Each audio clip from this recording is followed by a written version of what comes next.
નાનું રતનપર ગામ છે. રતનપર ગામની અંદર સિદ્ધનાથ ધૂન મંડળ છેલ્લા 7 વર્ષથી ચાલી રહ્યું છે. ત્યારે સુરેન્દ્રનગર જિલ્લામાં રતનપર સિદ્ધનાથ ધૂન મંડળ સારા અને મોરા પ્રસંગમાં ધૂન ગાવા જાય છે અને સુખ દુઃખમાં પણ તમામ સમાજના સહભાગી બને છે. ત્યારે મકર સંક્રાંતિ આજે હતી. ત્યારે મકર સંક્રાંતિ માટે ચકલીના ચરણ માટે અને કૂતરાને ગુંદી ગાંઠિયા સેવાકીય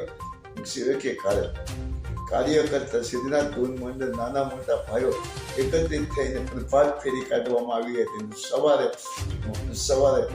સવારે પ્રભાત ફેરીની શરૂઆતમાં હનુમાન ચાલીસા બોલાવી હતી અને જ્યારે આ પ્રભાત ફેરી શ્રીરામ જયરામની ધૂન ગાતા ગાતા રતનપરના મુખ્ય માર્ગો ઉપર કરી હતી અને ચકલાના મકર સંક્રાંતિના પર્વ દિવસે કબૂતરને ચણ અને કૂતરામાં ની ગાંઠિયા અને ગુંદી માટે જ્યારે આ ફેરી કરી હતી કૂતરાને ચકલીને ચણ નાખવામાં આવ્યું હતું. અને આ પ્રભાત ફેરી જ્યારે સુરેન્દ્રનગર રતનપરના જે સિદ્ધનાથ ધૂન મંડળ 7 વર્ષથી પ્રવૃત્તિ કરે છે, ખૂબ જ સુંદર પ્રશંસનીય કામગીરી કરી રહી છે. માયાજાળ ન્યૂઝ ચેનલ જયેશ સુરેન્દ્ર.